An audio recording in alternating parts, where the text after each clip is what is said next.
is the first podcast I'm recording in 2023. I took a little bit of a break over the holidays for a variety of reasons. First of all, I make a lot of content. I've got my Patreon, I've got membership sites. I actually have two Patreons. I've got the MMA Formula One as well. So I've got a fair bit of work that obviously on top of my day job.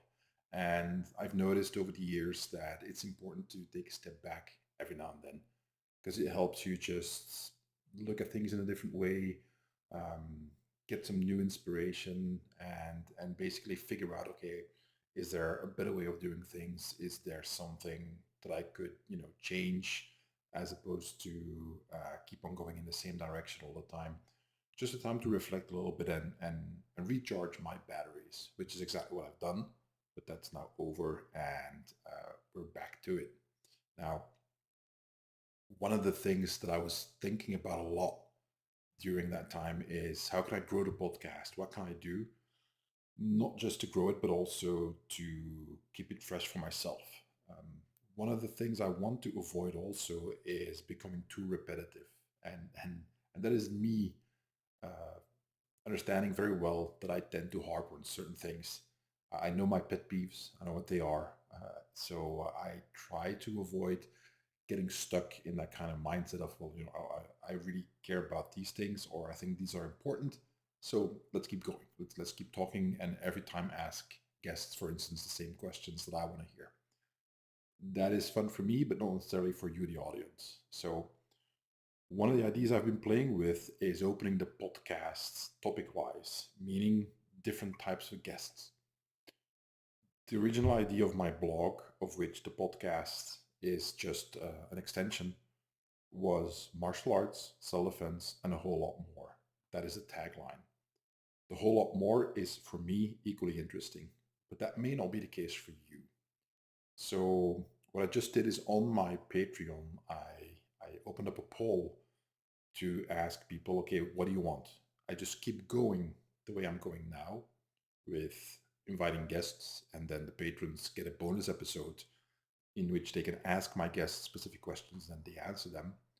Um, the Aries podcast episodes, which are shorter ones, which hopefully is what this one turns into, and that are questions or comments or feedback from my Facebook group, and I'll put links in the show notes to all that.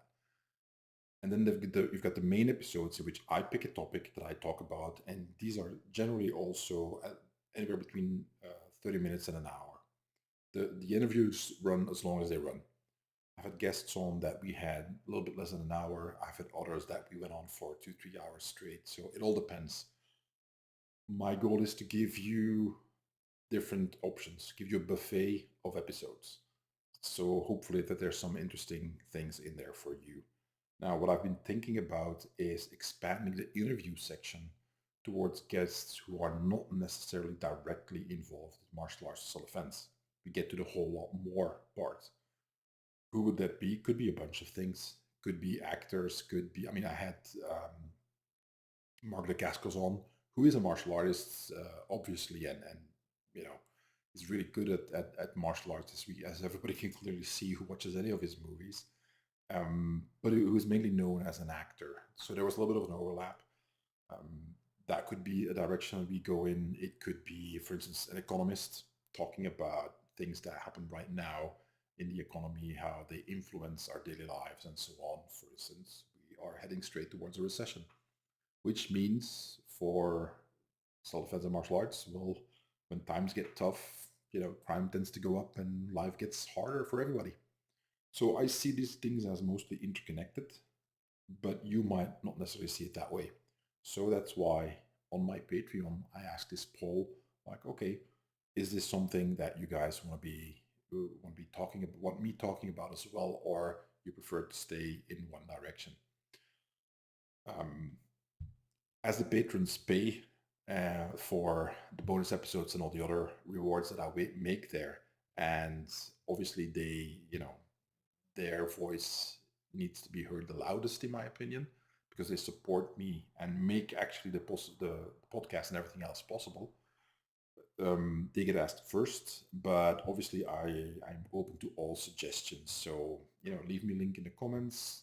Hit me up on my social media post about this episode, what you think. If you have ideas for guests you think that might be outside of the realm of martial arts and self-defense, you can ask me there. So that would be something that I'd be interesting to hear your feedback on. Again, podcast is two things. It's me having fun talking to people I find interesting and brainstorming about certain topics, and then bringing them in the form of a podcast episode in which I just structure my thoughts and share them with you. And then there is everything else that I might be doing. And then the question again is like, okay, what does that mean? So keep the podcast as is, or focus on other things as well. Let me know. We'll see what happens. Speaking of, I recorded 2 interviews the past few weeks. One was with John Curley, who is a private investigator, who's written several novels that are coming out. Already one came out, but there's other ones that will come out as well very soon. You can actually pre-order them, and I'll put links in the show notes. Really interesting talk, obviously. He has a lot of experience with crime, organized crime, kidnap people, bunch of relatively dark subjects sometimes. And I talked once again to Tamuy and the Kraken, which was a really interesting talk as well. Again, 500 Rising. She's teaching people how to become an instructor in a really good and, in my opinion, and interesting self-defense. I wouldn't call it system necessarily, but just um, a curriculum that covers many bases, and that, in my opinion, a lot of people can really benefit from, as far as wanting to be an instructor and do a good job. Actually, whether you're a self-defense instructor, martial arts instructor, doesn't matter. Well worth the doing those courses. Great talk with her, and we touched on different topics as well. Obviously, same with John. We talk about a lot of different stuff, not just purely the martial arts and self-defense related and violence related stuff. So anyway, that's a long explanation to tell you guys that, when I have these interviews, we touch on a bunch of subjects, and it's a matter of knowing how much more of this that you guys want, as opposed to staying very focused on a smaller niche, which is martial arts and self-defense. Let me know. Right, that's it. So let's get started. So the question that I'm going to answer is, again, this is all from the Facebook group, in which I asked, what is something that you would wish that people who don't practice whatever style you do would know about your style, art, or system. Got a bunch of responses in the previous Aries episodes. I've been talking about these and sharing my thoughts. And this was an answer I got from Tanguy. And he said, the spiritual and mental development linked to it and never stopping ever. I find it a very interesting topic to talk about. And I always caveat it. The reason I caveat this kind of subject is there are so many frauds who are in the martial arts and self-defense, who sell systems and things on the basis of the spiritual side and so on, and present themselves in a certain way, mental development, coaching, life coaching, blah, blah, blah, that are frauds and abuse people and take their money. And these people end up poorer for it, sometimes even damaged. It's one of the many reasons why I try to avoid doing that kind of stuff and only share my thoughts and my opinions on that, but don't offer a course like, okay, this is how you should lead your life, this is how you can mentally and spiritually grow. That's not something that I feel that would be appropriate for me to do, unless it would be something very basic. And even then, I typically, when I have these conversations, obviously, because the questions do come up with students and private training clients, and then I just say, like, look, this is my opinion. I don't claim that this works for everybody. I don't claim that it is right or the best thing you can do, but this is my opinion from my own perspective, from my own experience and life. If there's something in there that works for you, awesome. If you think this is nonsense and stupid, that's just as great. It worked for me, and take what you can out of it and discard it if not. I feel it is a much better approach than promoting yourself as being this kind of guru that is the spiritual or psychological guide, and you really don't have the chops for it. You really don't have the training background, whether it's a psychology degree, a coaching degree, um, or or training that you followed to actually be qualified to give a kind of advice. Now, mind you, I'm not against lay people giving this kind of advice. So the most interesting and wise people you can meet never studied a course in their life, and they have plenty to share that is valuable. And then I think having met a bunch of those throughout my almost 51 years is I can testify to that. Now that doesn't mean that everybody who never followed the course has wisdom to give you. It's not either or. So the point is that I think you always have to be very careful when it comes to martial arts and self-defense, and the spiritual side and the mental side gets approached. That don't swallow the Kool-Aid, as we used to say. Don't just check out your brain at the door when you enter that dojo or gym. Keep your thinking hat on, and be skeptical and take things with a grain of salt, and be careful. There, you can end up damaged that way. For instance, I know somebody who was in a martial arts cult and didn't know it until he was way too deep in there. But the martial arts was pretty good, but it was a cult, and you got indoctrinated. So you want to avoid that at all costs. That's it. Even that caveat. What is there? Well, I once had an instructor, and he mentioned, and this is like 30 years ago, I think, he mentioned that according to him, one of the reasons why martial arts tends to have a spiritual, psychological, and mental side was to figure out how to deal with the idea that you might face certain death when you engage in violence, particularly when we're talking about several centuries ago, when we didn't have modern medicine, we didn't have ambulances, we didn't have modern hospitals. It didn't exist. If you broke an arm and they didn't set it right, you were messed up for life. Probably wouldn't heal well. A lot of illnesses we couldn't. There were no antibiotics.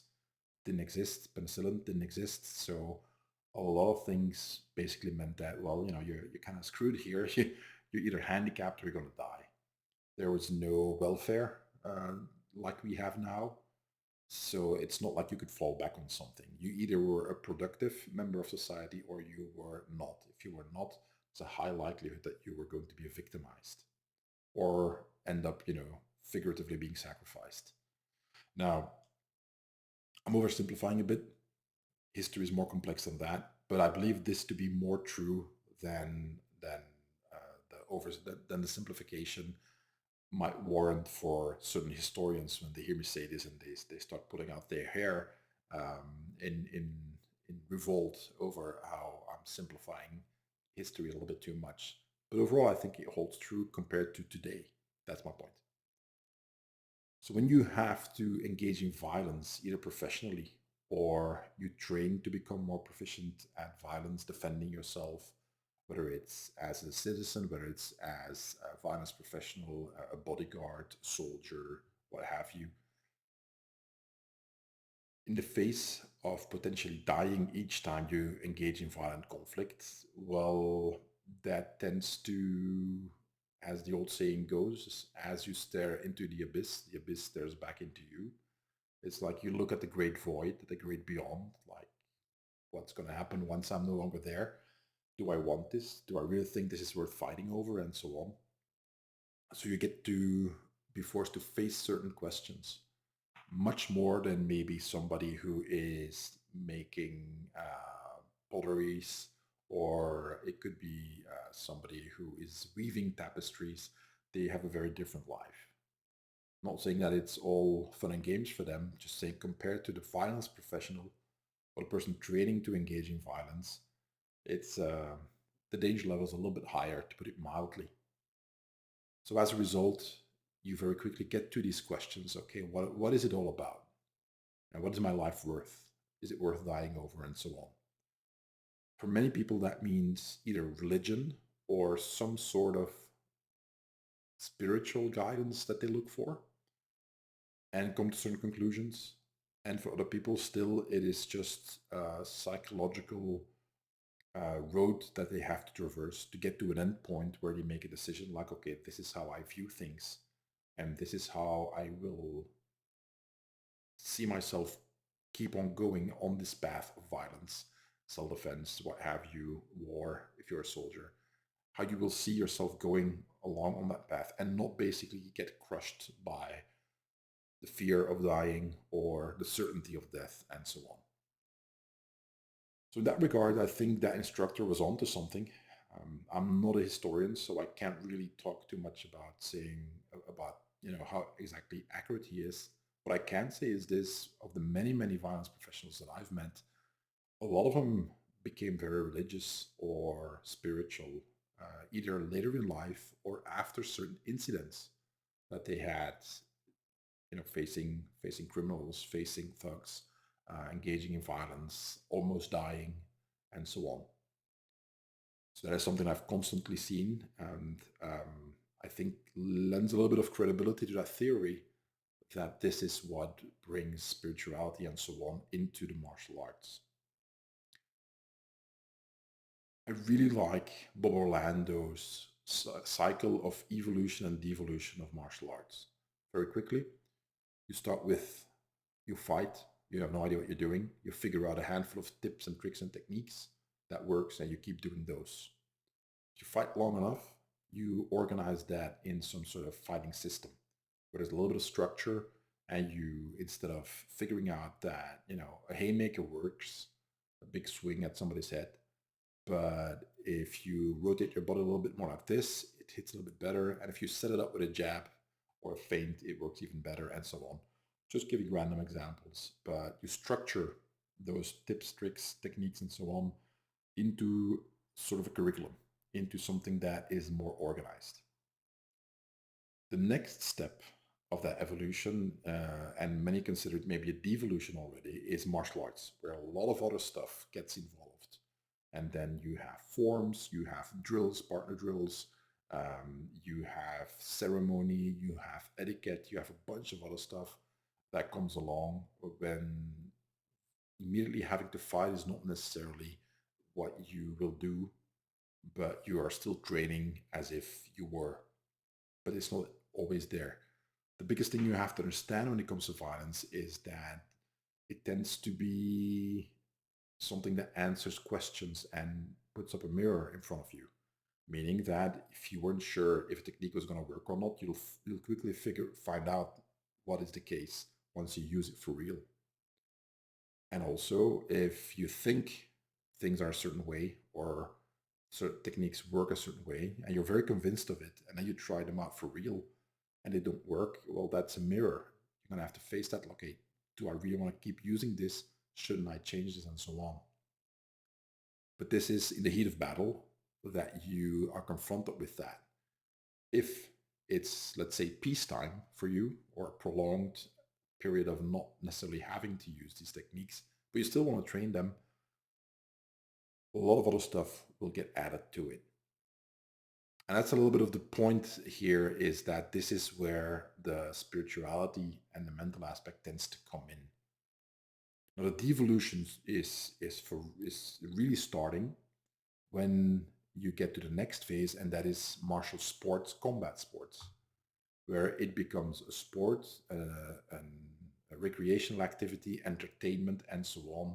And then a lot of rules are put into place. There's a lot of things you can't do. There's time limits, there's weight classes, there's a bunch of other stuff that ends up basically being put into position. So you're very far removed from that initial fighting system that was the second step of this cycle. And then the final phase of after combat sports is that you try combat sport techniques in a life and death situation, which is typically not the case in sports environment, and your technique fails because it became hyper specialized into into working in the environment that the sport sets up. Again, could be a ring, could be an octagon, could be a mat, time limits, rounds, referees, and so on. So that is the cycle of evolution and devolution of martial arts. Notice when a fighting system transforms into a martial arts, that's where the spirituality comes in. I think there's a point to that. The way Bob said that is that that if you're at that state, yes, that's where it can come in. If you're typically in a fighting system, you're too busy fighting all the time to constantly add spiritual aspects to it. So in peacetime, or when you're not typically going to be engaged often in violence, that's also a moment when you can end up being being more interested in those aspects. Mind you, that does not contradict what I said before when I talked about people who are violence professionals who eventually end up becoming more spiritual and looking into the mental aspects. Why? Because for them, it's mostly about the volume of exposure. It's not a one-time thing. It's like a day job. It's constantly being involved in violence. Tends to force you into, maybe not force you, but tends to confront you with certain things that not all people, but many people end up being more interested in a spiritual side or religious side or the mental aspect and so on. In that regard, I think that is entirely normal and to be expected. We're human after all, looking for reasons that are bigger than ourselves. Where do we fit into the whole grand scheme of things, which is a very human thing to question. The thing I'd like to add to that is that it's not the only thing that matters. It is important, but it's not the only thing that matters. If you get too focused on it, then your art, your system is likely to become less effective. It still needs to be about techniques and systems and strategies and tactics that actually work. It's not supposed to be just the spiritual side. Otherwise, go towards systems that do that. Go study Buddhism, go study Taoism, go study other things. Go that way. But then it's no longer a martial art. It's a part of it, but not necessarily. For instance, in the art that I do, in the Tai Chi Chuan that I do, there is a meditative aspect to some of the exercises. Some of the Nagong exercises are really very very well suited to that, and there is a specific portion in there that actually focuses on meditation and is really good for that. So then you get to touch the mental and the spiritual side a little bit already. So again, it's not that it's bad, but it shouldn't be the only thing. In my opinion, I like that you're clear upfront with what you're doing, as opposed to just adding stuff on to whatever style or system you're practicing just because you like it. Doesn't mean that it's a good fit. Just adding a bunch of stuff doesn't automatically make it better. It just makes it more. So that's a little bit of the overview. And what Tanguy said is just that it keeps going. It's not, there's no end stage. I think this is true for many things, in that going for a deeper understanding of the spiritual side, it's not just, well, I'll do it for a week and I'm done, because that's the point where I get it all. Now that's very unlikely to be true. So, and as with everything, there are levels of understanding to these kind of things that take time to develop. Personally, I am not the most spiritual person, as many who know me will be able to confirm. I have nothing against that. I do, how shall I put that? I'm not per se against religion, because I see that religion has a very important role to play in human society, but I am not a religious person. I grew up Catholic, and the Catholic Church left a very sour taste in my mouth, figuratively speaking, for all the dirty-minded individuals listening. And I grew up in Europe, in Belgium, so Catholic Church here is not the same as in the US. very, very different. And throughout Europe, also, the church was very different in different countries. Anyway, just to say that it's not that I'm a stranger to it, but it was not for me for a variety of reasons that are way beyond the scope of this episode. But I do understand the search for spirituality, and I think to a certain degree, martial arts can contribute to that. That said, martial arts teachers are not necessarily the best source for that. For instance, I've been training in Tai Chi Chuan for well over 20 years, almost, I think, keep forgetting, 24, 25, no, almost 26 now. So a very long time, very intense study. I was fortunate that the head instructor of our style lived in China, spoke Cantonese and Mandarin fluently, could read and write Chinese, did really a lot of historical research, so could talk very, very well about the different influences of, for instance, Taoism, Buddhism, and so on within the martial art that we practice, and refer to certain spiritual texts that were somehow related to some of the things that we do. And it also immediately made very clear why some people who practice Tai Chi Chuan and teach it are full of crap with the explanations that they give when they clearly have not lived in China, don't speak the language, and never studied the history and the society. But they make it fit with their Western worldview of what spirituality should be. But that is not necessarily what was being taught originally. So that again, that is I've seen that so many times. People speaking out of ignorance, lack of training, or understanding, or simply because they take the template that is a Western point of view and they put it on top of an Eastern system of thought, of martial art, and so on. And that is the best way, in my opinion, to make mistakes. So that's why I believe that you have to be very careful, even if a martial arts instructor is of good intentions. He has no bad intentions, but he may not necessarily have the understanding he needs to accurately talk about Asian spirituality, let alone teach it to you. Doesn't mean it has no value, just means caveat emptor, buyer beware. I think that would be the best approach when you are in a martial arts school or gym or whatever, and this aspect comes up.